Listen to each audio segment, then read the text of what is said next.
Hello students. तो आज हम डिस्कस करते हैं CBSE most important questions of 2024-2025 का सेकेंड पार्ट। तो प्रीवियस वीडियो में हमने डिस्कस किया था कि हमारे पार्टनरशिप वाले चैप्टर से कौन कौन से इंपॉर्टेंट टॉपिक्स हैं जो हमारे एग्जाम में रहने के चांसेस हैं। तो आज हम डिस्कस करने वाले हैं हमारे पार्ट ए का जो वॉल्यूम 2 है उसके बारे में, और पार्ट बी जो हमारी एनालिसिस ऑफ फाइनेंशियल स्टेटमेंट है उसके बारे में कि वहां से कौन कौन से इंपॉर्टेंट टॉपिक्स या इंपॉर्टेंट क्वेश्चंस रहेंगे। तो अपकमिंग वीडियोस में मैं आपको इंपॉर्टेंट क्वेश्चन कराऊंगी जिस तरीके के क्वेश्चन आपके एग्जाम में रिपीट होते हैं मोस्टली टॉपिक से। तो स्टार्ट करते हैं बिना टाइम वेस्ट किए। तो सबसे पहले बेटा हमारा पार्ट ए का जो चैप्टर है कंपनी में, that is accounting for companies. Part A जो है हमारा वॉल्यूम 2 में आता है हमारा अकाउंटिंग फॉर कंपनीज, जिसके अंदर हमारे दो चैप्टर्स रहते हैं। एक रहता है हमारा शेयर कैपिटल से रिलेटेड और जो दूसरा चैप्टर है that is issue of debentures. तो पहला जो टॉपिक है वो है accounting of issue of shares, और जो हमारा सेकेंड चैप्टर है that is related to issue of debentures. तो दोनों चैप्टर्स में बहुत सिमिलैरिटी है। अब मैं आपसे डिस्कस करूंगी कि यहां से इंपॉर्टेंट क्वेश्चन हमारे कौन से रहते हैं या इंपॉर्टेंट टॉपिक जहां से हमारे क्वेश्चन बार बार रिपीट होते हैं। पहले हम बात करते हैं इश्यू ऑफ शेयर चैप्टर से। तो इश्यू ऑफ शेयर चैप्टर से हमारे बेसिकली 3 तरीके के क्वेश्चन आते हैं। एमसीक्यू में अगर मैं बात करूं तो एमसीक्यू में आपसे बहुत सिंपल फॉर फीचर का क्वेश्चन पूछ लिया जाता है, या फिर आपसे कोई थ्योरी का क्वेश्चन पूछ लिया जाएगा इश्यू ऑफ शेयर्स में, ऑथराइज कैपिटल, इशू कैपिटल, और नॉर्मल जो आपको दे रखे हैं आगे थ्योरेटिकल पार्ट, वहां से आपको कोई एमसीक्यू से क्वेश्चन पूछा जा सकता है, या फिर बिल्कुल सिंपल फॉर फीचर का कोई क्वेश्चन पूछ लिया जाएगा। बात करती हूँ मेन क्वेश्चंस की जो आपके इशू ऑफ शेयर से रहने वाले हैं। तो जो सबसे पहला क्वेश्चन आपका इशू ऑफ शेयर से रहने वाला है वो 100% दैट इज बैलेंस शीट। आपका एक प्रिपरेशन ऑफ बैलेंस शीट का आपको क्वेश्चन आता है जिसमें आपको टोटल शेयर कैपिटल निकालनी होती है। वहां पे आपको 2 चीजें बनानी होती है, एक आपको बैलेंस शीट और दूसरा आपको notes to account. Balance sheet का आपका 1 मार्क होता है और नोट्स टू अकाउंट का आपका 3 मार्क होता है। तो बहुत इंपॉर्टेंट टॉपिक है जो आगे की वीडियोस में मैं आपको बहुत अच्छे से कराऊंगी और बहुत इजी है। यहाँ पर नंबर नहीं कटेगा बिल्कुल भी क्योंकि बहुत इजी टॉपिक है। तो ये आपका ऑलमोस्ट 4 मार्क्स का पेपर में रहेगा। हर बार रिपीट होता है तो चांसेस हैं इस बार भी रिपीट हो। आपके सैंपल पेपर में भी इससे एक क्वेश्चन आया हुआ था। अब सेकेंड जो हम क्वेश्चन करने वाले हैं that is for feature of shares. तो बच्चा फॉर फीचर ऑफ शेयर से हमारा कई बार 6 नंबर का क्वेश्चन भी आ जाता है जिसमें 2 या 3 आपको क्वेश्चन दे दिए जाते हैं, या तो 2-2 मार्क के जिसमें आपको फॉर फीचर ऑफ शेयर या री इश्यू करना होता है, या फिर आपको एक 3 नंबर में भी क्वेश्चन दे दिया जाता है फॉर फीचर ऑफ शेयर का। तो फॉर फीचर ऑफ शेयर भी बहुत इंपॉर्टेंट है, तो इसका भी हमें आगे क्वेश्चन करना है। और तीसरी चीज है दैट इज सिंबल, जो हमारा लॉन्ग क्वेश्चन आता है ओवर सब्सक्रिप्शन का और प्रो राटा बेसिस का। तो एक क्वेश्चन हमारा यहां से रहने वाला है 6 नंबर का। तो अब क्वेश्चन आता है कि मैम चैप्टर से बचा क्या, जब तीनों चीजें आ गई, स्टार्टिंग से आपने बैलेंस शीट उठा ली, बीच में से आपने फॉर फीचर ऑफ शेयर निकाल दिया, और थर्ड हमने निकाल दिया कि ओवर सब्सक्रिप्शन और प्रो डाटा। बेसिकली देखा जाए तो ये 3 चीज है, बट अगर हम अपनी बुक से देखें तो हमारे 75 to 80 क्वेश्चंस बनते हैं। अपकमिंग वीडियोस में जैसे बैलेंस शीट है तो मैं आपको 4 to 5 क्वेश्चंस ऐसे कराऊंगी जहां से आपको चांसेस है कि क्वेश्चन उसी तरीके का मिल जाएगा। फॉर फीचर की बात करें तो फॉर फीचर के ऐसे क्वेश्चन मैं आपको कराने वाली हूँ जहां से करने से आपके पूरे टॉपिक्स क्लियर हो जाएंगे। हार्डली 7 to 8 क्वेश्चंस हम करने वाले हैं। और लास्ट क्वेश्चन की अगर मैं बात करूं तो यहाँ से चांसेस हैं कि एक आपको कॉम्पिटेंसी बेस्ड क्वेश्चन मिल सकता है। मींस जब आपको ऑप्शन दिया जाता है कि आपको या तो आप पहले वाला क्वेश्चन अटेम्प्ट कर सकते हैं या सेकेंड ऑप्शन, तो आपको यहाँ पे इस बार कॉम्पिटेंसी बेस्ड मिलने के चांसेस हैं इश्यू ऑफ शेयर से। तो वहां से हम एक क्वेश्चन करेंगे। तो हार्डली हम 20 क्वेश्चन इस चैप्टर से करेंगे और आपका ये चैप्टर कंप्लीट हो जाएगा। अब मैं बात करती हूँ इश्यू ऑफ डिबेंचर के बारे में। तो इश्यू ऑफ डिबेंचर से हमारी 3 चीजें बहुत इंपॉर्टेंट है।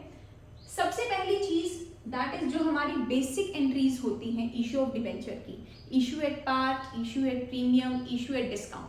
तो ये 3 एंट्री हमें कर लेनी है। तो issue of debenture at par, premium and discount, इसको कर लेना है। यहां से क्वेश्चन आएगा तो बहुत सिंपल 3 मार्क्स का आ जाएगा, या कई बार 6 नंबर में भी आपको यहां से 2-3 एंट्री पूछ ली जाती है और साथ में रिडम्पशन का क्वेश्चन आ जाता है। और दूसरी चीज हम करने वाले हैं that is purchase consideration other than cash, other than cash. तो बेटा हर बार यहाँ से एक क्वेश्चन रिपीट होता है, ज्यादा क्वेश्चन नहीं है, 4 से 5 क्वेश्चन अगर आप purchase consideration other than cash के करोगे तो आपके 4 नंबर बहुत इजीली आपके एग्जाम में मिल जाएंगे। और थर्ड जो टॉपिक है दैट इज रिलेटेड टू आपका issue of debenture from the point of view of redemption. तो यहां से एक क्वेश्चन रहने वाला है, issue of debenture from the point of view of reduction. तो आपको क्या करना है, इन दोनों चैप्टर से ऑलमोस्ट 32 मार्क्स का आपका इन दोनों चैप्टर से रहने वाला है। मेन जो चीज है जहां से 100% चांसेस हैं कि आपका क्वेश्चन आएगा दैट इज एक तो बैलेंस शीट बनाना, सेकेंड आपके फॉर फीचर ऑफ शेयर, आपको किसी भी पॉइंट पे स्किप नहीं करना है क्योंकि यहाँ से क्वेश्चन रहेगा। लॉन्ग क्वेश्चन में भी फॉर फीचर का यूज हो सकता है, एमसीक्यू में भी फॉर फीचर के क्वेश्चंस रहेंगे और आपको 3 या 4 मार्क में भी फॉर फीचर ऑफ शेयर से क्वेश्चन मिल सकता है। अब थर्ड जो हमारा लॉन्ग क्वेश्चन रहेगा that is related to over subscription and pro rata basis. अब इश्यू ऑफ डिबेंचर की बात करती हूँ तो simple entry issue of debenture at par, premium, discount, ये हमें कर लेना है। Second purchase consideration other than cash हमें करना है। And third issue of debenture from the point of view of redemption. हमारे 6 केसेस हैं, उन 6 के 6 केसेस की हमें एंट्री करनी है क्योंकि लास्ट टाइम भी वहीं से क्वेश्चन रिपीट हुआ था, तो मे बी इस बार भी वहीं से क्वेश्चन आ जाए और फिर आपकी बल्ले बल्ले। चलिए अब मैं बात करती हूँ हमारे पार्ट बी की। तो पार्ट बी बेटा हमारे पेपर में 20 मार्क्स का रहेगा और जो 20 मार्क्स हैं दैट आर वेरी क्रूशियल, क्योंकि 20 में से बिना मेहनत करे, बिना ज्यादा मेहनत किए कहूँ तो आप आराम से 15 to 16 मार्क्स ले सकते हैं। क्योंकि यहाँ से जो एक थोड़ा सा टिपिकल चैप्टर है वो आपका रहेगा कैश फ्लो स्टेटमेंट। और कैश फ्लो स्टेटमेंट की जब मैं रिवीजन कराऊंगी तो आपको 7 ऐसे क्वेश्चन कराऊंगी जिसमें सब कुछ इंक्लूड करता है। तो वो 7 क्वेश्चन करने से ही होप सो आपका पूरा चैप्टर कंप्लीट हो जाए। तो don't forget to follow the videos. तो बात करते हैं अभी हम पार्ट बी की, that is analysis of financial statements. Analysis of financial statements. Analysis of financial statements, ये वाली बुक आपकी 20 मार्क की रहेगी और इसमें मार्क्स लेने का मैं बहुत सिंपल आपको तरीका बताती हूँ, उस बच्चे के लिए भी जिसने अभी तक अकाउंट्स की बुक नहीं उठाई और उसने प्लान कर रखा था कि मैं 1 हफ्ता पहले ही अकाउंट्स की तैयारी शुरू करूँगा। तो उसके लिए सबसे बेस्ट है कि जो हमारा चैप्टर 1 है, चैप्टर 1 हमारा है financial statement of company as per schedule 3।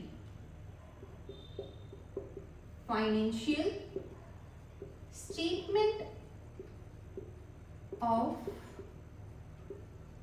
companies as per schedule 3।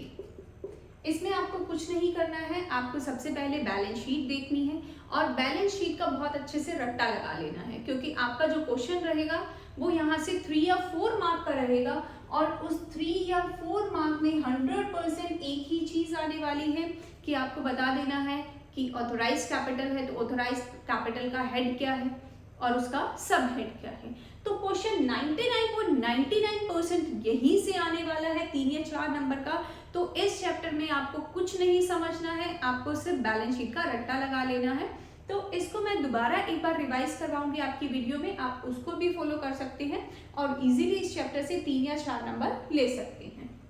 अब मैं बात करती हूँ chapter number 2 financial statement analysis. वहां से हार्डली कोई क्वेश्चन आता है थ्योरी का, या फिर क्वेश्चन तो वहां से 100% थ्योरी का ही रहने वाला है, या फिर यहाँ से एमसीक्यू आ जाता है। आपको 100% इस चैप्टर से कर लेना है, एक तो वर्टिकल एनालिसिस, एक हॉरिजॉन्टल एनालिसिस। क्वेश्चन आएगा तो यहीं से आने के चांसेस है। एमसीक्यू आएगा तो एमसीक्यू भी यहीं से आने का चांस है। तो सेकेंड चैप्टर से आप कर लेना सिर्फ हॉरिजॉन्टल और वर्टिकल, या फिर फाइनेंशियल स्टेटमेंट की बेनिफिट्स और एडवांटेज। अब देखते हैं चैप्टर 3। चैप्टर 3 हमारा है common size and comparative. Chapter 3 मैंने एक ही इसको बना दिया है कॉमन साइज और कंपैरेटिव का। आपकी बुक्स में ये अलग अलग है, ज़्यादा टिपिकल चैप्टर नहीं है, बहुत इजी है। एक बार की वीडियो में ही आप इसको बहुत अच्छे से समझ जाएंगे। तो कंपैरेटिव और कॉमन साइज से भी बहुत बार 3 नंबर का क्वेश्चन रिपीट होता है। 100% 3 नंबर का क्वेश्चन रहेगा, और जब हम रिवीजन करेंगे तो मैं आपको क्वेश्चन भी बता दूंगी कि किस तरीके का आपका 100% क्वेश्चन आने वाला है एग्जाम में।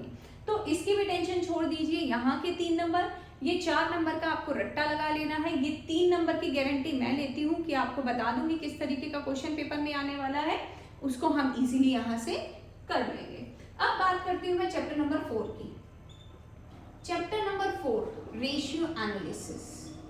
रेशियो एनालिसिस से भी 4 या फिर 4 मार्क्स का तो यहाँ से रहता ही रहता है, 5 मार्क्स का भी आ जाता है क्योंकि एमसीक्यू यहाँ से वो ले लेता है।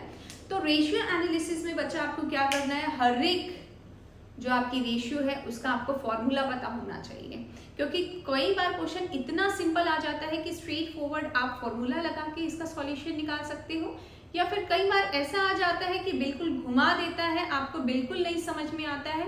तो बेटर है अगर आप फॉर्मूला भी लिख के आओगे तो आपको कुछ ना कुछ मार्क्स मिलेंगे, और थोड़ी बहुत तो आगे आप फॉर्मूले की एप्लीकेशन कर सकते हैं।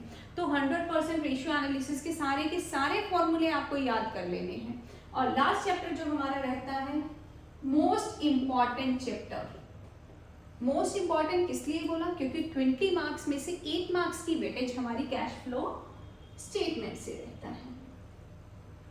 कैश फ्लो स्टेटमेंट, जहां से एक क्वेश्चन 6 मार्क्स का आपका रहेगा, 6 मार्क्स का, और 1 या 2 आपके एमसीक्यू यहां से रहेंगे। और एमसीक्यू किस तरीके से रहेंगे, आपको फॉर्मेट गिवन है कैश फ्लो स्टेटमेंट का, वो मैं आपको समझा दूंगी, और वहां से आपको क्वेश्चन पूछा जाएगा कि ऑपरेटिंग एक्टिविटी का पार्ट है, फाइनेंसिंग का पार्ट है, या फिर इन्वेस्टिंग का पार्ट है। तो कैश फ्लो स्टेटमेंट से आपका एमसीक्यू इस तरीके का रहने वाला है।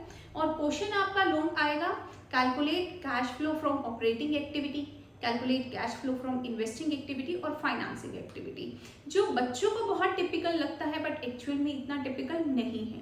तो आपको इस चैप्टर से मैं 7 क्वेश्चन ऐसे कराने वाली हूँ जिसको करने से आपका कैश फ्लो स्टेटमेंट बिल्कुल फिंगर टिप्स पे आपको याद हो जाएगा। याद क्या, आप उसको अच्छे से समझ जाएंगे और एग्जाम में आप उसको बहुत अच्छे से अटेम्प्ट करेंगे। तो कोशिश रहेगी कि इस यहाँ से 4 नंबर ये यहाँ से आता है तो बहुत इजी चैप्टर है, 1 या 2 नंबर का आप बहुत अच्छे से वैसे भी कर सकते हैं। अगर कंपैरेटिव से आता है कॉमन साइंस से, इसको आप बिल्कुल स्किप मत करिए क्योंकि ये भी बहुत इजी है। 4 और 3, और फिर कैश फ्लो स्टेटमेंट को हम बहुत अच्छे से करने वाले हैं क्योंकि 8 मार्क्स का आपका यहाँ से रहने वाला है। तो ओवरऑल अगर मैं बात करती हूँ, डिस्कस करती हूँ, तो पार्ट बी से 20 मार्क्स में से आप अगर 15-16 तो इजीली यहाँ से ले जाएंगे, क्योंकि बहुत एक्सपेक्टेड पार्ट रहता है हमारा एनालिसिस ऑफ फाइनेंशियल स्टेटमेंट में। हम एक्सपेक्ट कर सकते हैं, प्रिडिक्ट कर सकते हैं कि किस तरीके के क्वेश्चंस हमारे यहाँ से आने वाले हैं। तो अगर आपको किसी भी तरीके का डाउट है तो प्लीज़ आप कमेंट बॉक्स में कमेंट कीजिए। जो भी क्वेश्चन आप करेंगे मैं डेफिनेटली उसका रिप्लाई करने की कोशिश करूंगी। अगर आपको कोई क्वेश्चन नहीं समझ में आ रहा है तो आप अपने क्वेश्चन को भी कमेंट बॉक्स में डाल सकते हैं, मैं ज़रूर आपका सॉल्यूशन प्रोवाइड करने की कोशिश करूंगी।